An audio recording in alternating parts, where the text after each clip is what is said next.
Hello and welcome everyone, I'm Glorence, and if you clicked this video, you must be wondering something. I don't know how you heard of it, I don't know if you've seen something, or you've seen a series of it, and you just don't understand it, but either way, you most likely ask yourself, what is a Nuzlocke? Well, I'm here to answer that, because I will be creating a Nuzlocke series soon, so for people that may run into my series, I don't want them to be wondering around going, what the hell is a Nuzlocke? I want them to know what it is, so they don't have to spam my videos and everything, going, what the fuck is a Nuzlocke? And that is my impression of anyone that asks comments. That's my impression. They yell and they curse a lot. Anyways, let's continue on. So, a Nuzlocke basically is a set of self-imposed rules, meaning the player has made rules for themselves to follow and chooses to stick to them. These rules are intended to make the Pokemon games more difficult while also adding a tendency of causing the player to grow attached to not only their team, but end up using Pokemon that they would normally never ever use, such as Bidoof, depending on what generation you are. Bidoof's counterpart for the first generation, which I'll be doing, would be Rattata, because no one cares for either of them. Now, for any Nuzlocke run to be considered a Nuzlocke itself, there are two basic rules that must be followed. These rules are as follows. Rule number 1. Any Pokemon that faints is considered dead. When this happens, you must either release that Pokemon or forever box them away in a storage box. You will never be able to use this Pokemon again, unless you're using a Mercy rule, which I will cover later on. Now, rule number 2. The player may only catch first Pokemon they see in each new area. This means any area that the player has never been to before is new, thusly giving the trainer a chance to catch a new Pokemon. This does not include little patches of grass. This includes routes, forests, towns, or cities, and sometimes bodies of water, depending on if they're in a route or if they're specified to be their own area. Now, if you do not catch or you accidentally knock out your Pokemon, too bad. There's no do-overs, you do not get any second chances, no retries, nothing. The only thing you can do in that area now is train. You cannot catch another Pokemon from that area. Now, the next rule is not official, but it's generally consensus among Nuzlocke trainers and challengers, meaning everyone uses this rule, whether it's official or not, because they choose to. The next rule is, every time you catch a Pokemon, or anytime you catch a Pokemon, you have to give it a nickname. Now, that nickname can vary from an actual name, or to something like Sir Buttlord, or Sir Fartsalot.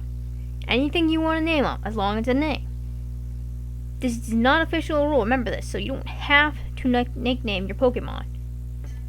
Now, like the last rule, the following rules are ones that can also be added to your Nuzlocke challenge, depending on what you want. These rules are the most commonly used rules among Nuzlocke trainers and challengers, depending on what you want to be called. Now, the rules are as follows. 1. No duplicate captures, meaning you cannot have Pokemon of the same species. This rule, I think, can be fiddled with. Like, for example, maybe you can't have the same species of Pokemon, like 2 of the same species at the same time, or any time after, depending on what you want. Next, considering a blackout or whiteout to be game over, even if there are Pokemon left in the PC. Not a lot of famous Nuzlocke challengers do this, actually. Some I think do, I just can't recall their names right now, but most of them do not. Thirdly, you can go to your battle options and change it to set mode, which means that when you go to a Pokemon battle, you can no longer switch out your Pokemon mid-battle. Your Pokemon are stuck in the battlefield until they either faint or they knock the other Pokemon out, or until the end of that battle, and then your opponent has been knocked out and you get to switch Pokemon. Fourthly, after the first wild Pokemon has been caught, the star Pokemon can be released, or must be released, depending. Now, the following all are banning ones. These ban certain items or things or whatever. Now, let's start. banning the use of healing items and relying only on Pokemon centers. This rule can be vice versa, so you're relying only on healing items and you're banning the use of Pokemon centers, which either way makes it really difficult sometimes. Banning the use of held items. Banning the use of Master Balls. Some even go so far as to limit the number of Pokeballs they purchase at every Pokemon in every city, or limiting the number of visits they take to a Pokemon Center. The next couple are just general ones that blah, blah, blah, blah, blah, blah. No catching or using of legendary Pokemon, unless it is to progress the storyline. If it's you don't need them to progress the storyline, then fuck it. Just knock the Pokemon out. Do not try to catch it. Do not try to use it. Now, if you're feeling nervous about trying a Pokemon Nuzlocke challenge or run, whatever you want to call it, there is a mercy rule that some people use. This mercy rule allows you to use Revive 1 to 3 times throughout your entire Nuzlocke journey. So if you revive a Pokemon 3 times, that's it, you're done. Any Pokemon that faints after that, you cannot bring it back. So if you choose that mercy rule, I highly suggest that you choose the Pokemon to revive very carefully.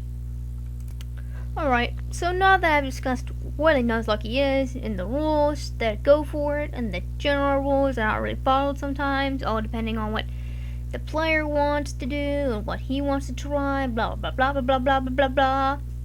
Let's find out how this all began. How did this whole Nuzlocke fiasco start? Well, to answer that, and to save time at the same time, to answer that and to save time, I will provide you guys with an answer in the form of a link. This link will be located in both the description below, and I will put a link on the video for people that are lazy and do not apparently want to scroll down a few clicks. This website that I'm linking you guys to, it is like an encyclopedia of Nuzlocke-ness. It is glorious. I checked it out. It tells you everything you need or want to know about the Nuzlocke, how it got started, everything. Everything and anything.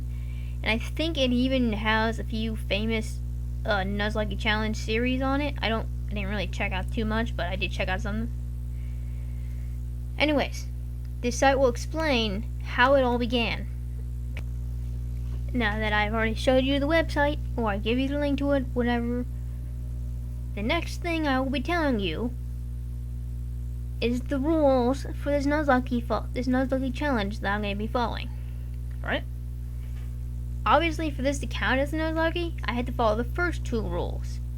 Number 1, any Pokemon that faints is considered dead and must be released or forever boxed away. I will be boxing mine away. Forever and ever and ever.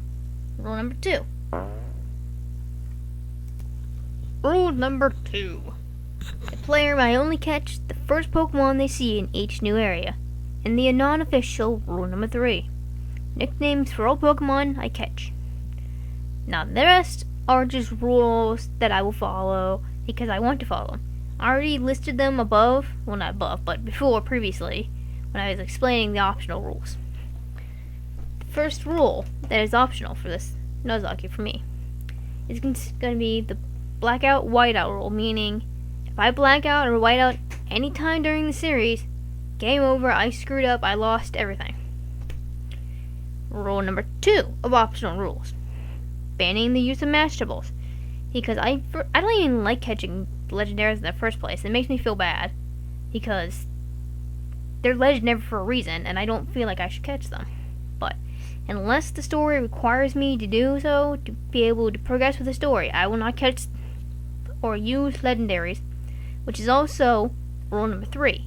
So it kind of goes along with each other. I will be banning the use of Master Balls, and I will be banning the use or catching of legendary Pokemon unless it is absolutely necessary for me to be able to progress with the story. And that is what a Nuzlocke is. Thank you guys for watching. I hope you both found this video enjoyable and very informative. If you didn't, I apologize. I'm horrible at explaining things, I guess. But hey, I tried my best to explain it to you guys what it was. as best as I could. So, yeah. Again, thank you guys for watching. I hope you enjoyed the video, and I hope you found it informative. I will see you guys later when I actually start making this series and posting, which hopefully means that I will have this series up by October 1st.